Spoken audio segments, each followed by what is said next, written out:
ವೀಕ್ಷಕರೇ, ಇವತ್ತು ನಾವು ಶಿವಮೊಗ್ಗ ತಾಲೂಕಿನ ತುಪ್ಪೂರು ಗ್ರಾಮ ಪಂಚಾಯಿತಿ ವ್ಯಾಪ್ತಿಗೆ ಬರುವಂತಹ ಗದ್ದೆ ಮನೆಗೆ ಬಂದಿದ್ದೇವೆ. ಗದ್ದೆ ಮನೆಯ ನಿವಾಸಿಯಾದಂತಹ HB ಬಂಗಾರಪ್ಪನವರು ನಮ್ಮ ಇವತ್ತಿನ ಅತಿಥಿ. ಕೃಷಿ ಜಮೀನಿನಲ್ಲಿ ವಿವಿಧ ಬೆಳೆಗಳನ್ನು ಬೆಳೆದು ತನ್ನದೇ ಛಾಪು ಮೂಡಿಸಿ ಸರಿಸುಮಾರು 18 ವರ್ಷಗಳಿಂದ ತಾಳೆ ಮರಗಳನ್ನು ಬೆಳೆಸಿ ಬಂದಂತಹ ಧೀಮಂತ ಕೃಷಿಕ ಅಂತ ಹೇಳಕ್ಕೆ ನಾವು ಈ ಸಮಯದಲ್ಲಿ ಇಷ್ಟಪಡ್ತಾ ಇದ್ದೇವೆ. ನಾನು ಮುಕ್ತ ಮನಸ್ಸಿನಿಂದ ಹಿರಿಯ ಕೃಷಿಕರಾದಂತಹ HB ಬಂಗಾರಪ್ಪನವರಿಗೆ ಮುಕ್ತ ಮನಸ್ಸಿನಿಂದ ಆಹ್ವಾನ ಮಾಡ್ತಾ ಇದ್ದೇನೆ. ಸರ್, ನಮ್ಮ ಜೊತೆಗೆ ಬಂದು ತಾವು ಸೇರ್ಕೋಬೇಕಂತ ಕೇಳ್ಕೊಳ್ತಾ ಇದ್ದೇನೆ. ಬಂಗಾರಪ್ಪಣ್ಣ, ನಮಗೆ ಕಾರ್ಯಕ್ರಮಕ್ಕೆ ನಾನು ಸ್ವಾಗತ ಬಯಸ್ತಾ ಇದ್ದೇನೆ. ಎಷ್ಟು ವರ್ಷದಿಂದ ಕೃಷಿ ಜೀವನದಲ್ಲಿ ಇದ್ದೀರಿ ನೀವು? ನಾವು ಅರೌಂಡ್ ಒಂದು 30 years, 30 ವರ್ಷ. ಅದರಲ್ಲಿ ಇದಕ್ಕೆ ನೀವು ಹೇಳಿದಾಗ 18 ವರ್ಷದಿಂದ ಈ ಕಡೆ. ಈಗ ಎಷ್ಟು ಎಕರೆ ಜಮೀನಿದೆ ನಿಮ್ದು? ನಮ್ದು 13 ಎಕರೆ 17 ಗುಂಟೆ.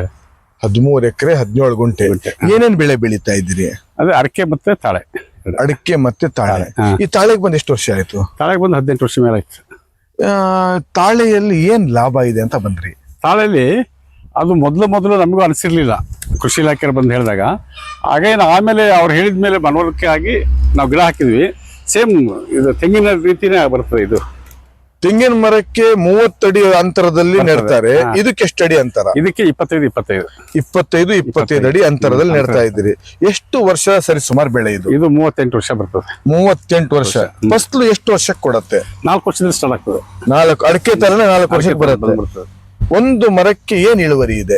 ಒಂದು ಮರಕ್ಕೆ ಕನಿಷ್ಠ ಅಂದ್ರೆ 4 ರಿಂದ 5 ಕ್ವಿಂಟಲ್ ಇಳುವರಿ ಇದೆ. ಒಂದು ಮರದ ಖರ್ಚು ನಿರ್ವಹಣೆ ಎಷ್ಟು ಬರಬಹುದು? ಖರ್ಚು ನಿರ್ವಹಣೆ ತುಂಬಾ ಕಡಿಮೆ ಇದೆ. ಅರೌಂಡ್ 1,000 ರೂಪಾಯಿ ಒಳಗೆ.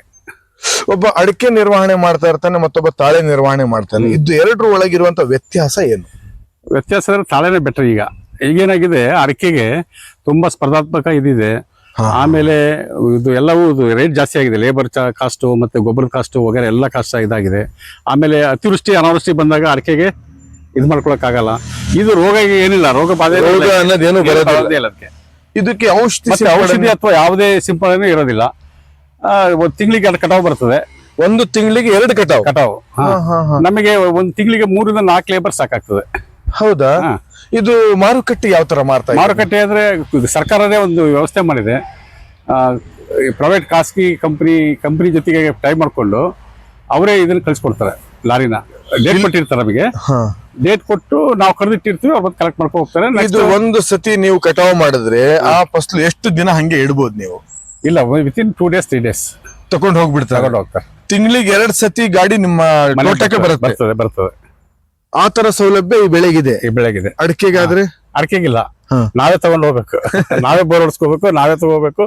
ಆಮೇಲೆ ಸರ್ಕಾರದವ್ರು ಇದಕ್ಕೆ ಇದು 50% ಎಲ್ಲ ಸಬ್ಸಿಡಿ ಕೊಡ್ತಾರಲ್ಲ, ಪೈಪು ತಾಳೆಗೆ.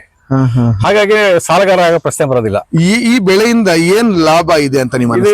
ಲಾಭ ಅಂದ್ರೆ ಫೈನಾನ್ಷಿಯಲ್ ಲಾಭ ಆಗ್ತದೆ. ದೇಶಕ್ಕೆ ನಾವು ಒಂದು ಇದು ಕೊಟ್ಟಾಗ್ಲೂ ನಮ್ಮ ಕಡೆಯಿಂದ ದೇಶಕ್ಕೆ ಒಂದು ಕೊಡುಗೆ ಏನಿದೆ? ಏನಂದ್ರೆ ಆಯಿಲ್ ಕಾಂಟೆಂಟ್ಸ್. ಈಗ ಏನಂದ್ರೆ ರೈತರು ಎಲ್ಲ ವಿಮುಖ ಆಗ್ಬಿಟ್ಟಿದ್ದಾರೆ, ಏನೋ ಬೇರೆ ಕಮರ್ಷಿಯಲ್ ಆಗ್ಬಿಟ್ಟಿದ್ದಾರೆ.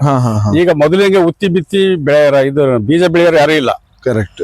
ಹಾಗಾಗಿ ಅದು ಈಗ ಎಲ್ಲ ಸೂರ್ಯಕಾಂತಿ ವಗೇರೆ ಎಲ್ಲ ಹಾಕಿರ್ತಾರೆ ಪೋಸ್ಟ್ ಅಲ್ಲಿ. ಹೌದು. ಬಟ್ ಒಳಗಡೆ ತಾಳೆನೇ ಇರೋದು ಎಲ್ಲ ಮಿಕ್ಸ್. ಈಗ ಈ ಬಯೋ ಡೀಸೆಲ್ಗೆ ಹೋಗುತ್ತೆ. ಬಯೋ ಡೀಸೆಲ್ಗೂ ಹೋಗ್ತದೆ. ಮತ್ತೇನೇನ್ ಬಳಕೆ ಮಾಡ್ತಾರೆ ತಾಳೆಯಲ್ಲಿ? ತಾಳೆ ಗ್ಲೀಸರಿನ್ ವಗೇರೆ ಎಲ್ಲ ಬರ್ತದೆ. ಗ್ಲಿಸರಿನ್ ಬರುತ್ತೆ, ಅಡಿಗೆ ಎಣ್ಣೆ ಬರ್ತದೆ. ಅಡಿಗೆ ಎಣ್ಣೆನೂ ಮಾಡ್ತಾರೆ. ಅಡಿಗೆ ಎಣ್ಣೆಲಿ 2-3 ತರ ಇದೆ. ಇದರಲ್ಲಿ ಕಾಂಡದಿಂದ ಬರೋದು ಒಂದು ತೈಲ. ಆಕ್ಚುಲಿ ಒಳಗಡೆ ಕೊಬ್ಬರಿ ಟೈಪ್ ಬರ್ತದೆ, ಸೇಮ್ ಕೊಬ್ಬರಿ ಟೈಪ್. ಅದರಲ್ಲಿ ಪ್ಯೂರ್ ಆಯಿಲ್ ಬರ್ತದೆ. ಒಳ್ಳೆಣ್ಣೆ ನಾವೇನ್ ತಿಂತಾ ಇದೀವಿ, ಆ ಒಳ್ಳೆಣ್ಣೆ ತಾಳೆ ಗಿಡದಿಂದನೇ ಬರ್ತಾ ಇರೋದು. ಈಗ ನಾವು ಸಿದ್ಧಪಡಿಸ್ಕೊಂತೀವಿ ಅಂದ್ರೆ ಸಾಧ್ಯ ಇದೆಯಾ? ಸಾಧ್ಯ ಅಂದ್ರೆ ಅದು ಮಿಷನರಿ ಎಲ್ಲ ಹಾಕೋಬೇಕು. 1 ಕ್ವಿಂಟಲ್ಗೆ 15 ಲೀಟರ್ 20 ಲೀಟರ್ ಕಚ್ಚಾ ಆಯಿಲ್ ಬರ್ತದೆ. ಅದನ್ನ ಸಂಸ್ಕರಣ ಮಾಡಿ ವಿತರಣೆ ಮಾಡೋ ಕೆಪಾಸಿಟಿ ಇದ್ರೆ ಓಕೆ. 1 ಎಕರೆಗೆ ಎಷ್ಟು ತಾಳೆ ಮರ ಕೂರ್ತವೆ ಅನ್ನೋ ಪ್ರಶ್ನೆ ನಂದು. ಹೆಚ್ಚು ಕಡಿಮೆ 40 ಗಿಡ ಕೂರುತ್ತೆ. ಆದಾಯ ಏನ್ ಬರ್ಬೋದು ಒಂದು ಒಂದು ವರ್ಷದ ಆದಾಯ? ನೀವಿದು ವಾರ್ಷಿಕ ಆದಾಯದ ಗಣನೆ ತಗೊಂಡ್ತಿರೋ ಅಥವಾ? ಇಲ್ಲ, ವಾರ್ಷಿಕ ಆದಾಯನೇ ಅರೌಂಡ್ ಒಂದು 3 ಲಕ್ಷ ಬರ್ತದೆ. ಒಂದು ವರ್ಷಕ್ಕೆ 3 ಲಕ್ಷ ಆದಾಯ. ಅಡಿಕೆ ಗಿಡದ ಆದಾಯಕ್ಕೂ ಈ ಆದಾಯಕ್ಕೂ ಇರೋ ವ್ಯತ್ಯಾಸ? ಅಡಿಕೆ ಜಾಸ್ತಿ ಬರ್ಬೋದು, ಖರ್ಚು ಅಷ್ಟೇ ಬರ್ತದೆ. ಇದು ಖರ್ಚು ಕಡಿಮೆ, ಲೇಬರ್ ಕಾಸ್ಟ್ ಕಡಿಮೆ ಇದೆ. ಯಾರಾದ್ರೂ ನಮಗೆ ನೋಡ್ಕೊಳಕ್ ಆಗಲ್ಲ, ಅಡಿಕೆ ನಿರ್ವಹಣೆ ಮಾಡಕ್ ಆಗಲ್ಲ ಅನ್ನೋರು ತಾಳೆ ಗಿಡಕ್ಕೆ ಮೊರೆ ಹೋಗ್ಬೋದು. ಈಗ ನಂದು ಅಡಿಕೆ ಇದೆ ಸರ್. ಈಗ ಮೊನ್ನೆ ಅತಿವೃಷ್ಟಿ ಮಳೆ ಬಂತಲ್ಲ, ನೋಡ್ತಿದಾಗೆ ಕೊಳೆ ರೋಗ ಬಂದ್ಬಿಡ್ತು. ತುಂಬಾ ಮಳೆ, ತುಂಬಾ ಮಳೆ. ಈಗ ಆ ಮಳೆ ಬರ್ತಿದ ಹಾಗೆ ನಮ್ದು ಅರೌಂಡ್ ಒಂದು 30 lakhs ಎಕ್ಸ್ಪೆಕ್ಟ್ ಮಾಡ್ತಾ ಇದ್ವಿ. ಆಟೋಮೆಟಿಕ್ ನಾವು ಡೌನ್ ಆದ್ವಿ, ಯಾಕಂದ್ರೆ ಎಲ್ಲ ಫಸಲು ಅತಿವೃಷ್ಟಿಯಿಂದ ಇದು ನೋಡಿ ಒಂದು ಕಾಯಿ ಉದ್ರಲ್ಲ, ಇದು ಅತಿವೃಷ್ಟಿಯಿಂದ ಅರ್ಧಕ್ಕರ್ಧ ಕಮ್ಮಿ ಆಗಬೇಕು. ಇದಕ್ಕೆ ಅತಿವೃಷ್ಟಿ ಅನ್ನೋದೇನು ಇರಲ್ಲ. ಈ ಸಲಹೆ ನಿಮ್ಗೆ ಯಾರು ಕೊಟ್ರು? ಇದು ತೋಟಗಾರಿಕೆ ಅವಾಗ ಗ್ರಾಮ ಸೇವಕರು ಅನಂತ್ ಭಟ್ ಅಂತ ಇದ್ರು ಒಬ್ರು, ಅವ್ರು ಬಂದ್ಬಿಟ್ಟು ನಮಗೆ ಎಕ್ಸ್ಪ್ಲೈನ್ ಮಾಡಿದ್ರು, ಏನ್ ಹೇಳಿ ಇದು ಮಾಡ್ಕೊಳ್ಳಿ ಒಳ್ಳೇದಾಗ್ತದೆ ಅಂತೇಳಿ. ಅದು ರಿಯಲಿ ಈಗ ನಮಗೆ ಬೇರೆ ಬೆಳೆ ಬೆಳೆದ್ರೆ ವರ್ಷ ಉತ್ತಬೇಕು, ಬಿತ್ತಬೇಕು, ಲೇಬರ್ ಪ್ರಾಬ್ಲಮ್ ಮತ್ತೆ ಅದು ಇದು ಹಂದಿ ಕಾಟ ಅವೆಲ್ಲ ಇರ್ತದೆ. ಇದು ಏನಿಲ್ಲ ನೋಡಿ, ಆರಾಮಾಗಿ ತೆಂಗಿನ ಮರ ಬೆಳೆದಂಗೆ. ತೆಂಗಿನ ಮರ ಇದಕ್ಕೆ ನೀರ್ ಎಷ್ಟು ಬೇಕಾಗಬಹುದು? ನೀರೊಂದು ತಿಂಗಳಿಗೆ ಒಂದು 25-30 ಅಲ್ಲ, ದಿನ ಬಿಟ್ಟು ದಿನಕ್ಕೆ ಒಂದು 25-30 ಲೀಟರ್ ಬೇಕು. ನೀರ್ ಯಾವ ತರ ಹಾಕ್ತಾ ಇದೀರಿ ನೀವು? ನಾವು ಸ್ಪ್ರಿಂಕ್ಲರ್ ವ್ಯವಸ್ಥೆ ಮಾಡಿದ್ವಿ. ಇಲ್ಲ ಸ್ಪ್ರಿಂಕ್ಲರ್ ಇದೆ. ಈ ಜಾನುವಾರೆಲ್ಲ ಮುರಿದಾಕಿದಾವೆ ಈಗ ಅಷ್ಟೇ. ಎಷ್ಟು ಈಗ ಏನಾಗ್ತದೆ, ಡಿಸೆಂಬರ್ ಇಂದ ಸ್ಟಾರ್ಟ್ ಮಾಡ್ತೀವಿ ನೀರು ಕೊಡೋದು, ಅಪ್ಪ ಮೇವರೆಗೆ ಕ್ಲೋಸ್ ಮಾಡ್ಬಿಡ್ತೀವಿ. ಡಿಸೆಂಬರ್ ಇಂದ ಮೇ ವರೆಗೆ ದಿನ ಸ್ಪ್ರಿಂಕ್ಲರ್ ಮಾಡ್ತಾ ಇದ್ದೀರಿ. ನಿರ್ವಹಣೆ ಇದೆ. ನಿರ್ವಹಣೆ ಇಲ್ದಿದ್ರೆ ಆಗೋದೇ ಇಲ್ಲ. ಕೃಷಿ ಒಳಗೆ ನಿರ್ವಹಣೆ ಇಲ್ದೇ ಇರುವಂತ ಯಾವ್ದಾದ್ರು ಕೃಷಿ ಇದೆಯಾ? ಯಾವುದಿಲ್ಲ ಸರ್, ಎಲ್ಲದಕ್ಕೂ ಬೇಕು. ಮಾವು ಹಾಕಿದ್ರು ಮಾವಿಗೂ ಸ್ಪ್ರೇ ಮಾಡ್ಬೇಕು. ಈಗ ಏನಾಗಿದೆ, ರೋಗಗಳ ಕಾಲ ಈಗ. ಇವನ್ ಆ ತೆರೆ ಬರ್ತಿದಂಗೆ ಸ್ಪ್ರೇ ಮಾಡ್ಲಿಲ್ಲ, ಒಂದೆರಡು ಸ್ಪ್ರೇ ಮಾಡ್ಲಿಲ್ಲ ಅಂದ್ರೆ ಕಾಯಿನೂ ಇಲ್ಲದಿಲ್ಲ ಅಲ್ವಾ? ಸಾವಯವ ಕೃಷಿ ಕಡೆ ಒತ್ತು ಕೊಡ್ತಿರೋ ರಾಸಾಯನಿಕ? ಇಲ್ಲ, ಸಾವಯವ ಕಡೆ ಜಾಸ್ತಿ ನಮ್ದು ಓದ್ತಿರೋದು. ಸರ್ ನಿಮಗೆ ಈ ಕೃಷಿಯಲ್ಲಿ ಏನೇ ನಿಮ್ ಜಮೀನೊಳಗೆ ಮತ್ತೆ ಸಮಗ್ರ ಕೃಷಿ ಇದೆಯಾ ಅಥವಾ ಬರೀ ಸಮಗ್ರ ಇದೆ? ಅಡಿಕೆ ಇದೆ, ತಾಳೆ ಇದೆ. ಅಡಿಕೆ, ತಾಳೆ, ಬಾಳೆ, ಆಮೇಲೆ ಜಾಯಿಕಾಯಿ ಜೊತೆ ಭತ್ತ. ಏಲಕ್ಕಿ ಏನಾದ್ರು ಹಾಕಿದ್ದೀರಾ? ಏಲಕ್ಕಿ ಹಾಕಿಲ್ಲ, ನಾನು ಒಬ್ಬನೇ ಮನೆಗೆ ಇರೋದು. ಈಗ ನಮ್ಮ ಹುಡುಗರೆಲ್ಲ ಹೊರಗಡೆ ಇದಾರೆ. ಏಕಾಂಗಿ ಹೋರಾಟ. ನಮ್ಮ ಹುಡುಗರೆಲ್ಲ ಹೊರಗಡೆ ಕೆಲಸದಲ್ಲಿ ಇರೋದ್ರಿಂದ ಎಷ್ಟು ಜಾಸ್ತಿ ಬೆಳಿತೀವೋ ಅಷ್ಟೇ ಫೈಟ್ ಇದೆ. ಮತ್ತೊಂದು ನನ್ನ ಪ್ರಶ್ನೆ ಅನ್ನಕ್ಕಿಂತ ಆಮೇಲೆ ಸರ್, ಇಲ್ಲಿ ಈ ಒಂದು ಮಂಗಗಳ ಕಾಟ ಜಾಸ್ತಿ ಇದೆ ಈ ಭಾಗದಲ್ಲಿ. ಐತಾ? ಹೌದು, ತುಂಬಾ ಮಂಗಗಳು.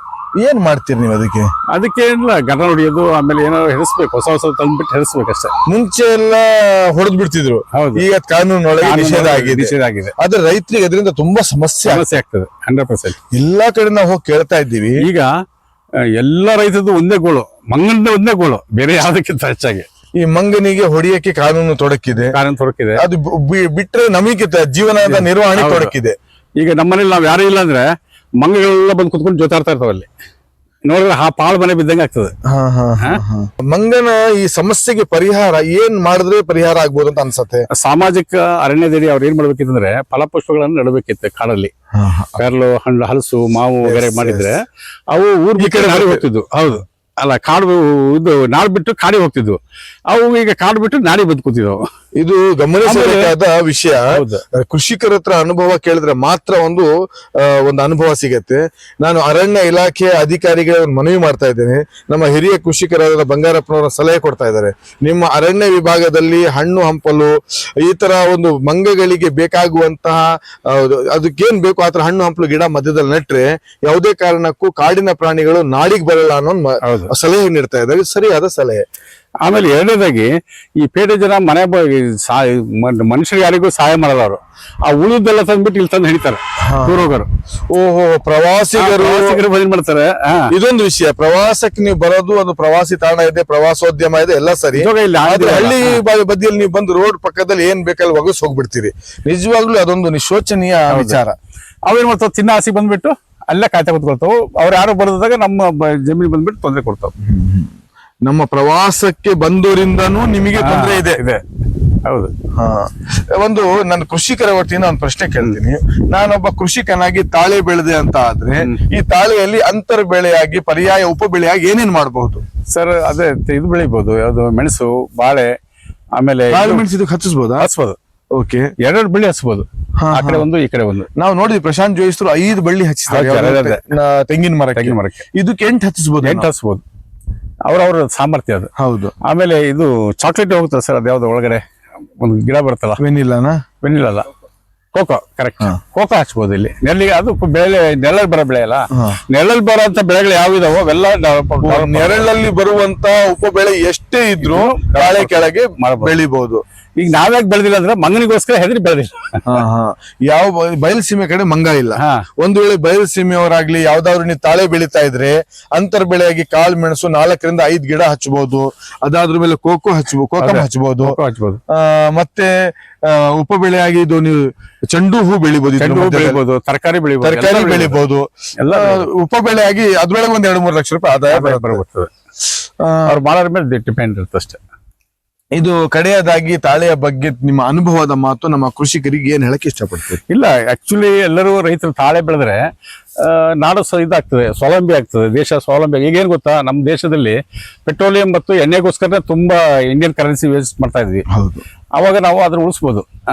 ಬಯೋಡೀಸೆಲ್ ಮತ್ತೆ ಇದನ್ನ ಮಾಡ್ಕೊಂಡು ಅಡಿಗೆ ಇದು ಮಾಡ್ಕೊಂಡು ಆ ಮುಖಾಂತರ ದೇಶಕ್ಕೆ ನಾವು ಸಹಾಯ ಮಾಡ್ಬೋದು.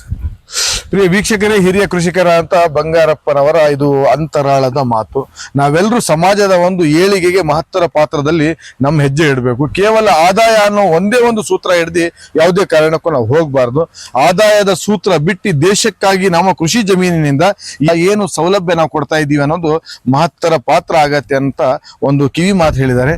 ಈ ಒಂದು ವಿಚಾರಧಾರೆ ಇಟ್ಕೊಂಡು ಕೃಷಿ ಮಾಡುತ್ತಿರುವಂತ ಬಂಗಾರಪ್ಪನವರಿಗೆ ಇಡೀ ನಮ್ಮ ವೀಕ್ಷಕರ ಪರವಾಗಿ, ನಮ್ಮ ತಂಡದ ಪರವಾಗಿ ಅನಂತ ಧನ್ಯವಾದ ಸಲ್ಲಿಸ್ತಾ ಇದ್ದೇನೆ. ಈ ಕಾರ್ಯಕ್ರಮ ತಮಗೆ ಇಷ್ಟವಾದ್ರೆ ಲೈಕ್ ಮಾಡಿ, ಶೇರ್ ಮಾಡಿ, ಹಾಗೂ ನಮ್ಮೊಂದಿಗೆ ಸಹಕರಿಸ್ತಾ ನಮ್ಮ ಚಾನೆಲ್ ಅನ್ನು ಫಾಲೋ ಹಾಗೂ ಸಬ್ಸ್ಕ್ರೈಬ್ ಮಾಡಿ ಅಂತ ಕೇಳ್ಕೊಳ್ತಾ ಈ ಕಾರ್ಯಕ್ರಮ ಇಲ್ಲಿಗೆ ಮುಗಿಸ್ತಾ ಇದ್ದೇನೆ. ಜೈ ಹಿಂದ್, ಜೈ ಕರ್ನಾಟಕ.